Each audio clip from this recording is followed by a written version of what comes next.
জুলাই গণঅভ্যুত্থানের অন্যতম ফেস আমাদের যিনি সবাই নির্যাতিত হয়েছিলেন গণঅভ্যুত্থানের জন্য পক্ষে অংশগ্রহণ করার জন্য এবং পরবর্তীতে জাতীয় নাগরিক পার্টিতে গুরুত্বপূর্ণ ভূমিকা রেখে এসেছেন।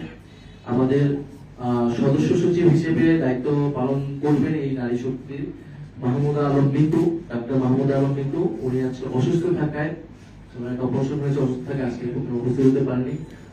উনিও জুলাই গণঅভ্যুত্থানে ডাক্তার কমিউনিটি থেকে অংশগ্রহণ করেছিলেন, পরবর্তীতে পার্টিতেও গুরুত্বপূর্ণ ভূমিকা রেখেছেন এবং এবং ওনার বিরুদ্ধে প্রচুর যে ধরাবলি, প্রচুর সাইবার বুলিং হয়েছে নানা ধরনের মত প্রকাশের কারণে। আমাদের জাতীয় নারী শক্তির আহ্বায়ক হিসেবে দায়িত্ব পালন করবেন মনিরা শারমিন। উনি জাতীয় নাগরিক পার্টির যুগ্ম আহ্বায়ক, আমাদের সংস্কার কমিশনে উনি কাজ করেছেন। আমাদের উনার শুধু এই সময়ের ব্যাকগ্রাউন্ড না, 2018 সালে মূলত ওনার আন্দোলনে আসা, সেই সময় কোন সংগ্রামী নিরাপদ সড়ক আন্দোলনে উনি ঢাকা বিশ্ববিদ্যালয়ের সুফিয়া কামাল হলের নির্বাচিত জিএস ছিলেন। ফলে এবং আমাদের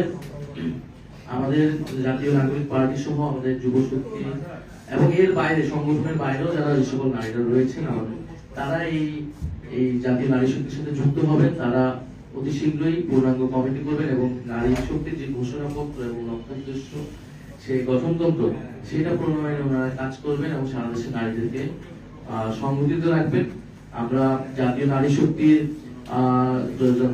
জন্য শুভেচ্ছা রাখছি। জাতীয় নারী শক্তি যাতে বাংলাদেশে নারীদের পক্ষে একটা শক্ত অবস্থান, শক্ত লড়াই তৈরি করতে এবং নারীদের বিশেষত কারেন্ট ইস্যুগুলো যেগুলো আছে সাইবার বুলিং এবং নারী ভিত্তিক সহিংসতা, এটার প্রতিরোধে তারা যাতে একটা দৃঢ় অবস্থান রাখতে পারে। আমাদের মা বোনরা যারা জুলাই গণঅভ্যুত্থানে নির্বাচনে অংশগ্রহণ করেছিল, তাদের পাশে দাঁড়ানো, তাদের পক্ষে কথা বলা, তাদের নিরাপত্তা নিশ্চিত করে, এটা আমাদের প্রত্যেকেরই দায়িত্ব।